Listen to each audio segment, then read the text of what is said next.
Schafft Malta den attraktiven Non-Dom-Status ab 2027 ab? Musst du jetzt wirklich noch sehr schnell handeln, damit du weiterhin von diesem attraktiven steuerlichen Wohnsitz in der EU profitieren kannst? Genau mit diesen interessanten Fragen wollen wir uns einmal in diesem Video näher auseinandersetzen. Wir berichten ja auf diesem Kanal sehr oft über Malta. Malta ist aus meiner Sicht der attraktivste steuerliche Wohnsitz in der Europäischen Union. Ich habe selbst mehrfach auf Malta gelebt.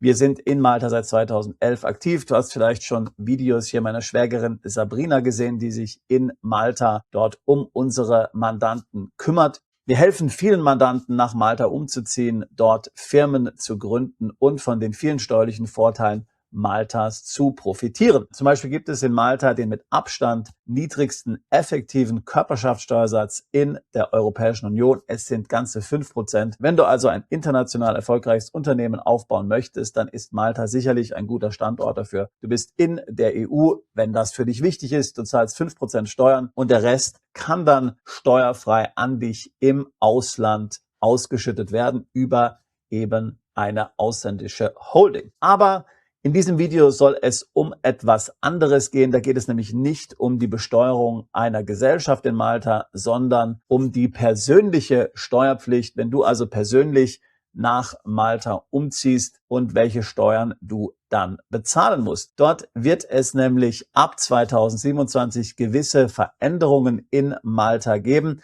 Das könnte dich möglicherweise betreffen, wenn du einen Umzug nach Malta planst. Wenn du jetzt noch nach Malta umziehst, 2026, dann kannst du die aktuelle Regelung bis 2031 weiter nutzen. Aber die große Frage ist eben, ob diese Änderungen für dich überhaupt relevant sind. Und das genau wollen wir hier klären. Zunächst lass mich noch mal ganz kurz zusammenfassen, wie das mit der persönlichen Besteuerung in Malta funktioniert. Malta war ja sehr lange unter britischer Herrschaft und deswegen hat Malta natürlich viele Gesetze von den Briten übernommen, darunter den sogenannten Non-Dom-Status, die sogenannte Non-Domicile-Regelung, auch die Remittance Basis of Taxation genannt. Damit sind sämtliche ausländischen Einkünfte, ausländische Mieteinnahmen, ausländische Kapitalerträge, aber auch ausländische Gehälter, für die du nicht in Malta arbeitest, ausländische Provisionen, ausländische Dividenden, was auch immer und natürlich auch inklusive Krypto in Malta steuerfrei, solange du sie nicht nach Malta ausschüttest. Alles, was du nach Malta ausschüttest, musst du dort ganz normal versteuern mit einem Einkommensteuersatz von bis zu 35%. Alles, was du im Ausland lässt, muss in Malta auch nicht besteuert werden. Um diese Regelung in Anspruch nehmen zu können, musst du jährlich eine Pauschalsteuer in Höhe von 5.000 Euro bezahlen. Du kannst also eine leere Steuererklärung einreichen in Malta, zahlst deine 5% Steuern und dann bist du sogar berechtigt dazu, 35.000 Euro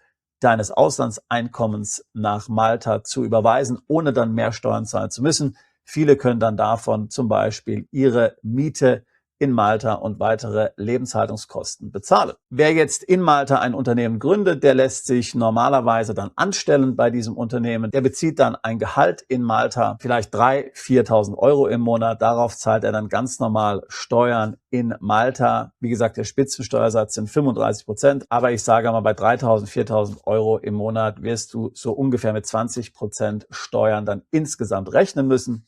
Da du dann insgesamt mehr als 5.000 Euro Steuern bezahlt hast, musst du dann auch die Pauschalsteuer von 5.000 Euro nicht bezahlen. Du kannst also dein Gehalt dann wiederum dazu verwenden, in Malta deine Lebenshaltungskosten zu bezahlen. Und viele Mandanten, die in Malta leben oder dort ein Unternehmen haben, haben natürlich einen internationalen Lifestyle. Das heißt, sie halten sich viel im Ausland auf und können dort entsprechend dann frei über ihre Einkünfte verfügen, die zum Beispiel die maltesische Gesellschaft an die ausländische Holding überwiesen hat oder die sie eben sonst wie zum Beispiel über Kapitalerträge im Ausland erwirtschaften. So, das ist die Standardbesteuerung für natürliche Personen, für Ausländer, die nach Malta umziehen. Malta ist in der EU. Jeder EU-Bürger kann nach Malta ziehen. Du kannst morgen nach Malta auswandern. Du brauchst kein Visum, du brauchst keine Arbeitserlaubnis, du brauchst keinen Aufenthaltstitel. Du kannst morgen nach Malta umziehen und diese Regelungen so nutzen. Dann gibt es in Malta auch noch einige steuerliche Sonderprogramme. So zum Beispiel das Global Residence Program, the Residence Program, das Malta Retirement Program und das United Nations Pensions Program. Das sind alles steuerlich interessante Modelle, die sich an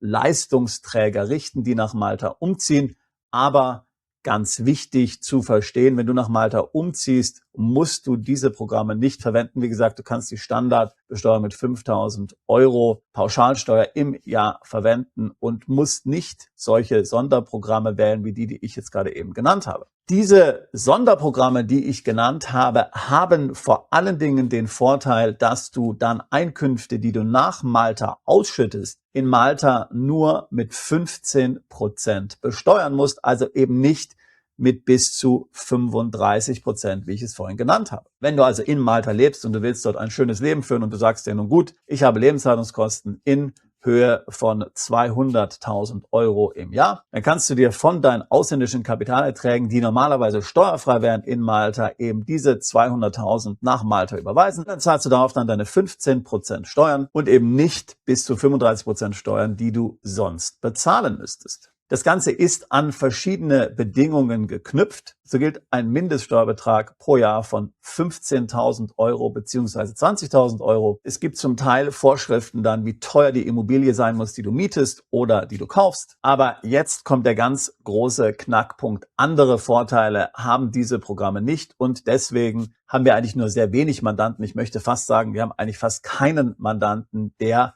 diese Steuersonderprogramme verwendet. Alle unsere Mandanten verwenden den ganz normalen Non-Dom-Status, wie ich ihn vorhin beschrieben habe. Und jetzt fragst du dich vielleicht, naja, aber wie kann ich denn jetzt erreichen, dass ich zum Beispiel über mehr Geld in Malta verfügen kann, als nur diese 35.000, die ich ja mit meinen Pauschalsteuern in Höhe von 5.000 dann abgegolten habe? Nun, hier kommt es eben darauf an, dass du die Überweisungsregeln in Malta genau beachtest. Du darfst ja auch mit dem ganz normalen Non-Dom-Status dein Bestandsvermögen jederzeit nach Malta überweisen, ohne Steuern darauf bezahlen zu müssen. Also nehmen wir einmal an, du verkaufst Ende 2026 deine Immobilie in Deutschland. Das sagen wir mal steuerfrei, weil du sie schon 10 Jahre besitzt. Und dann ziehst du 2027 nach Malta. Dann hat dir also dieser Verkaufserlös ja schon gehört.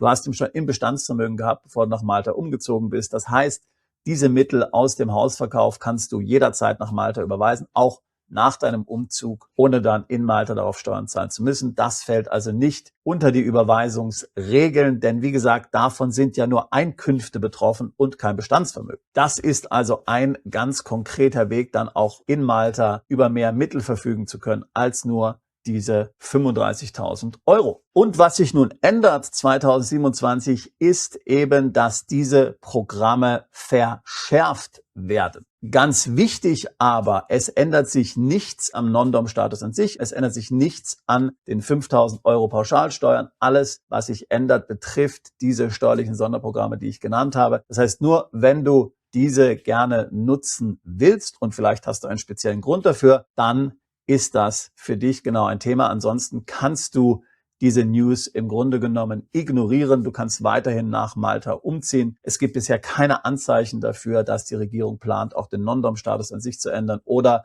die Pauschalsteuer in Höhe von 5.000 € zu erhöhen. Und nur der Vollständigkeit halber, was soll sich ändern? Nun, zunächst mal sollen diese steuerlichen Sonderprogramme nur noch für 5 Jahre gültig sein. Dann soll man sie einmal verlängern können auf 10 Jahre. Und dann sollen natürlich die Steuern, die man bezahlen muss, weiterhin erhöht werden. Bisher, wie gesagt, fallen zwischen 15.000 und 20.000 an. In Zukunft werden es mindestens 35.000 sein. Und es werden eben auch die Werte erhöht für Immobilien, die du in Malta entweder kaufst oder entsprechend dann mietest, um dich für diesen Status zu qualifizieren. Noch ein weiterer sehr wichtiger Punkt hier, damit du das genau verstehst. Früher war es in Malta so, dass diese Sonderprogramme letztlich dazu geführt haben, dass du dich überhaupt nicht in Malta aufhalten musst. Du hast einfach diesen Sonderstatus gehabt und konntest dann ein steuerliches Ansässigkeitszertifikat von Malta einfach so bekommen. Und dann hat man natürlich eher ein Argument an der Hand. Da kann man natürlich sagen, okay, wenn ich jetzt ein steuerliches Ansässigkeitszertifikat von Malta bekomme, ohne mich dort auch nur einen Tag aufhalten zu müssen, weil ich einen solchen Sonderstatus eben innehabe, dann überlege ich es mir vielleicht, diesen Sonderstatus zu nutzen. Das hat man aber in Malta geändert, das hat man abgeschafft. Das heißt, heißt, auch diesbezüglich gelten jetzt die üblichen Regelungen in puncto steuerliches Ansässigkeitszertifikat im Kontext eines Doppelbesteuerungsabkommens. Ich habe ja schon vielfach gesagt, dass das steuerliche Ansässigkeitszertifikat vielfach überbewertet wird. In den meisten Fällen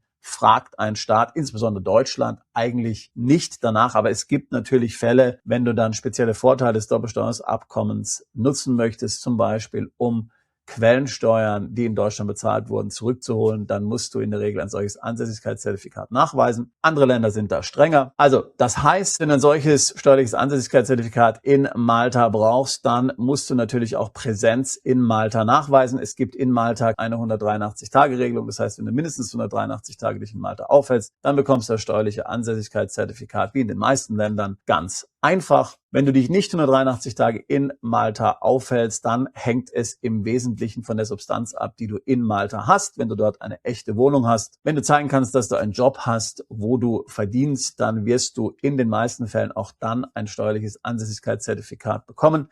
Ich habe ja hier schon mal ein Video dazu veröffentlicht, wo ich dir sogar den Fragebogen gezeigt habe, den die Steuerbehörde dir schickt, wenn du ein steuerliches Ansässigkeitszertifikat gerne beantragen möchtest. Da musst du nirgendwo nachweisen, wie viele Tage du wirklich in Malta gewesen bist. Da musst du keine Flugtickets oder sowas einreichen. Aber es muss eben aus dem Kontext natürlich schon hervorgehen, dass dort in Malta Substanz vorhanden ist. Das heißt, wenn du vorhast, überhaupt keine Zeit in Malta zu verbringen, dann ist Malta wahrscheinlich nicht der richtige Standort für dich. Aber ganz ehrlich, Malta ist eine tolle Insel. Ich genieße es sehr, dort regelmäßig Zeit zu verbringen. Hohe Lebensqualität, du kannst mit dem Boot rausfahren, tolles Wetter, irrsinnig viel Kultur, gutes Essen, historisch natürlich auch faszinierend. Also ich halte mich immer sehr gern in Malta auf. Ich hätte jetzt überhaupt kein Problem damit, dort eine gewisse Zeit zu verbringen. Es gibt eben aber keine feste Tageregelung, wie zum Beispiel in Zypern, wo man dann mit 60 Tagen das Ganze abgegolten hat. Es können in Malta weniger sein oder mehr. Wie gesagt, es fragt dich niemand nach den Tagen. Aber ganz wichtig jetzt zu verstehen im Kontext dieses Videos, auch wenn die vorhin genannten Programme abgeschafft werden und dann in Zukunft durch das neue Malta Individual Tax Program ersetzt werden, eben ab dem 01.01.2027, wird sich daran nichts ändern. Also in diesem Sinne, wenn auch du dich mit Malta auseinandersetzt, wenn du auswandern möchtest in das steuerfreundlichste Land in der Europäischen Union, vielleicht wenn du das nutzen möchtest als Sprungbrett, um dann weiter um die Welt zu ziehen, dann helfen wir dir natürlich gerne dabei. Wir können dich umfassend dazu beraten. Link zum Beratungsgespräch hier in der Beschreibung dieses Videos. Wir tun seit 20 Jahren nichts anderes, als Mandanten genau bei solchen Themen zu unterstützen. Auswanderung, Steueroptimierung im Ausland, sein Vermögen schützen vor der Zugriffigkeit des Staates, vor der Zugriffigkeit der EU. Ich würde mich freuen, auch dich alsbald zu unserer Mandantschaft zählen zu können. Bist du Unternehmer, Freiberufler oder Investor? Zieht es dich schon lange ins Ausland? Mach heute den ersten konkreten Schritt in eine Zukunft mit mehr Geld und mehr Freiheit. Buche ein Beratungsgespräch mit Sebastian und seinen Kollegen. Unsere Kanzlei unterstützt Mandanten wie dich dabei, deine Steuerlast legal zu reduzieren, Vermögen aufzubauen und zu schützen und deine persönliche Freiheit zu maximieren. Profitiere jetzt von unserem Fachwissen und unserem Netzwerk. Gehe zu mandatierung.com und werde Mandant unserer Kanzlei.